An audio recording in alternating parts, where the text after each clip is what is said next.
Eureka by John Thomas, Volume 1. Chapter 2, Section 2. To the angel of the ecclesia of the Smyrnians. And to the angel of the ecclesia of the Smyrnians write, These things saith the first and the last, who was dead and lived. I have known thy works, and the tribulation, and the poverty, though thou art rich, and the blasphemy of those who say that they themselves are Jews, and are not, but a synagogue of the Satan. Fear not the things which thou shalt suffer. Behold, the diabolos will cast of you into prison, that ye may be tempted, and ye will have a tribulation of 10 days. Be faithful until death, and I will give to thee the coronal wreath of the life. He that hath an ear, let him hearken to what the Spirit saith to the ecclesias. He who overcomes shall not be injured by the second death. Verses 8 to 11. Smyrna is a city of Ionia, in Asia Minor, situated on the archipelago, and having a fine harbour. It is still a place of great consideration, having a large foreign trade, and a population of about 140,000. The present city is on lower ground than the ancient one, and lies about 45 miles northward of Ephesus. It is called Esmir by the Turks, and is celebrated not so much for the splendour and pomp of the buildings, which are rather mean and ruinous, as for the number and wealth and commerce of the place. The Turks have here 15 mosques, and the Jews several synagogues. Among these enemies of the Christian name, says Bishop Newton, the Christian religion also flourishes in some degree. But this is a great mistake. His episcopal lordship mistakes the Nicolaitan apostasy, of which his own communion is an influential part, for the Christian religion. The religion of the Bible has long since been exterminated from Smyrna, and nothing remains there now but the abominations of the earth. Smyrna still retains an ecclesiastical preeminence, being a metropolitan see of the Greek Church, which has 2 congregations. But besides these, there is a great number of Nicolaitans of all nations, sects, and languages. The Latins have a monastery of Franciscans, the Armenians have a church. But the English, who are the most considerable number, are said to have only a chapel in the consul's house. Frequent plagues and earthquakes are the great calamities of the place. We have no special notice of Smyrna in any other book than the Apocalypse. The Gospel was most probably introduced to the notice of the Smyrnians by Paul during his 3 years' residence in Ephesus. Though not much noted in the Scriptures, it appears to have been a conspicuous congregation in the middle of the 2nd century, through its connection with Polycarp, a member of its star angel, who was burnt at the stake because he would not call Caesar Lord and sacrifice to his divinity. This occurred about AD 167, some 70 years after the Apocalypse was revealed. Ignatius, who had been an episcopal in the star angel of the ecclesia at Antioch for 37 years, 26 years of which he was officially contemporary with the Apostle John, came to Smyrna on his way to Rome, AD 107, whither he was sent by order of Trajan, to be thrown to the wild beasts for the entertainment of the people. While at Smyrna, he wrote a letter to the Ephesian ecclesia, in which he says, Onesimus exceedingly commends your godly order, and that you live according to truth, and that no heresy dwells with you. The thing referred to as heresy at that crisis was Nicolaitanism. Hence the words of Ignatius are equivalent to saying that Onesimus testified that no Nicolaitanism dwelt with them.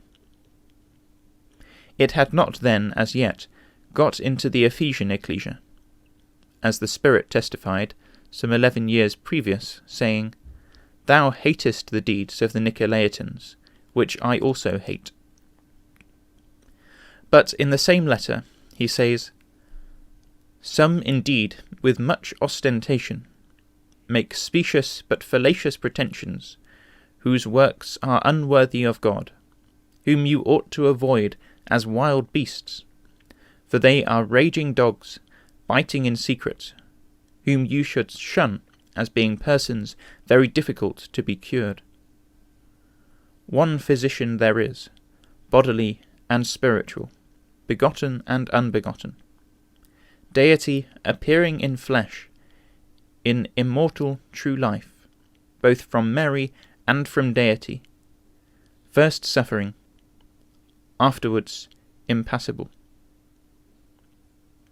These raging dogs, alluded to by Ignatius, were the wicked men, and those who said they were apostles and are not, referred to by the Spirit.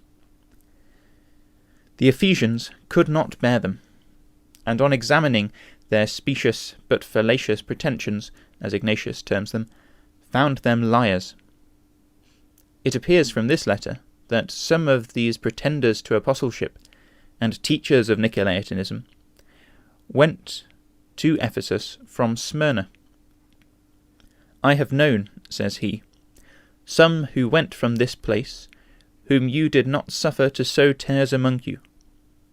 You stopped your ears, so that you should not receive their seed, as being stones of the temple of your Father. Without Christ, think nothing becoming, in whom may I be found at the resurrection through your prayer, that my lot may be cast among the Ephesian Christians, who have always, to AD 107, harmonized with the apostles in the power of Jesus Christ. Ye are partakers of the mysteries with Paul the holy, the renowned, the blessed, whose footsteps may I follow. Neglect not assemblies for thanksgiving and prayer, for when you assiduously attend to these things, the powers of Satan are demolished, and his pernicious kingdom is dissolved by the unanimity of your faith.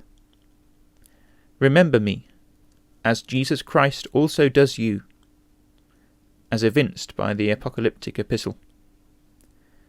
Pray for the ecclesia in Syria, whence I am led bound to Rome, the meanest of the faithful who are there.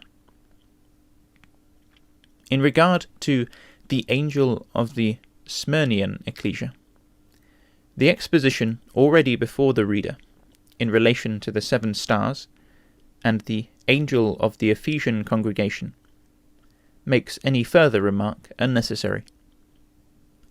The Spirit, in his exordium, does not repeat what he said to the Ephesian star, but selects another characteristic of the Son of Man, similitude.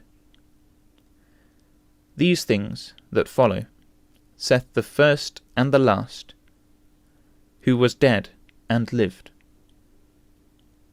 Jesus, when anointed with Holy Spirit and power after resurrection, is styled by Paul the Lord the Spirit, and the last Adam was made into a life-imparting spirit. For, as Jesus said, when in the flesh, that which has been begotten out of the Spirit is spirit. 2 Corinthians 3 verse 18, 15 verse 45, and John 3 verse 6. Upon this principle, the Spirit says, I was dead. That element of the Spirit speaker, who had become Spirit, died. Therefore, the become spirit could say, I was dead. Thus the first was dead, and lived by resurrection. And when all the saints shall have been begotten out of the same Spirit, and so also have become spirit, the Spirit speaker will have a still larger element of the once dead and lived, constituting him who spake to John in Patmos, the last, or the last ones, according to Isaiah. Such is the divine speaker, who testifies to the excellency of the Smyrnian believers, AD 98 or thereabouts. Though in tribulation and poverty, the Spirit said, Thou art rich. They were, therefore, the type of the approved. For no evil is laid to their charge. They were a congregation of such believers as James says, God has chosen, and he was a very competent judge in the case. Hearken, my beloved brethren, saith he, hath not God chosen the poor of this world, rich in faith, and heirs of that kingdom, which he hath promised to them that love him? And as to the tribulation, Paul says, It is through much tribulation we must enter the kingdom of God. Acts 14, verse 22. Blessed the poor in spirit, for theirs is the kingdom of the heavens. Blessed they that mourn, for they shall be comforted. Blessed the meek, for they shall inherit the earth. Blessed they which are persecuted, for theirs is the kingdom of the heavens. Matthew 5, verses 3 to 10. These were the consolations of religion, imparted in the instruction of Jesus and the apostles. The Spirit anointed them to preach the gospel of the kingdom to the poor in spirit, or as Isaiah styles them, the meek, to honest and good-hearted people of childlike disposition. Isaiah 61 verse 1, Luke 4 verse 18, Matthew 11 verse 5, 10 verse 25, and 18 verse 3, and Luke 8 verse 15. The Smyrnians were such, a poor, meek, persecuted, and richly faithful people. They were heirs of that kingdom in which they believed, and as every intelligent person who is not spoiled by the clerical traditions of the Nicolaitans knows, an heir is one who is to obtain possession of a thing after the present possessor dies.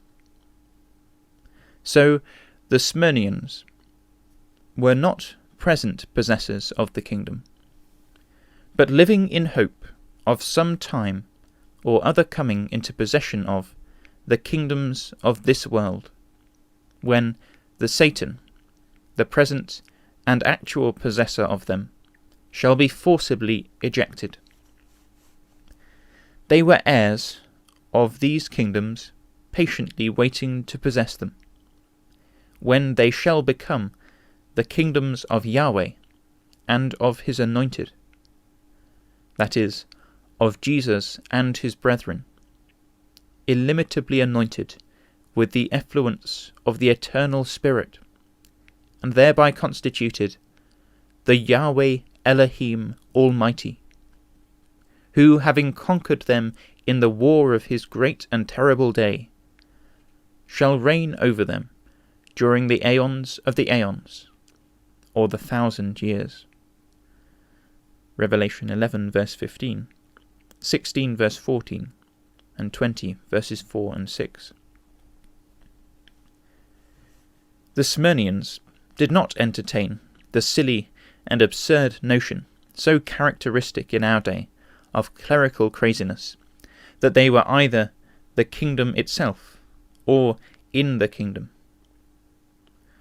not having been Nicolaitanised, they did not believe that the Church was the kingdom of grace, and Tranxiana the kingdom of glory above, where immortal souls sing and dance to the 100th psalm. This teaching of the Nicolaitans, or vanquishers of the people, the Spirit says, I hate. The Ephesians hated it, and all scripturally enlightened people of the 1st century, and of the 19th, and of all intervening centuries, despise it and hate it also, with a hatred most perfect and cordial. It is nothing but Gnostic heathenism, contemptible and hateful to deity, and all the saints. The Smyrnians had no sympathy with oppositions of science, falsely so called, but were rich in faith, the substance of things hoped for, the conviction of things unseen. Hebrews 11, verse 1. 11.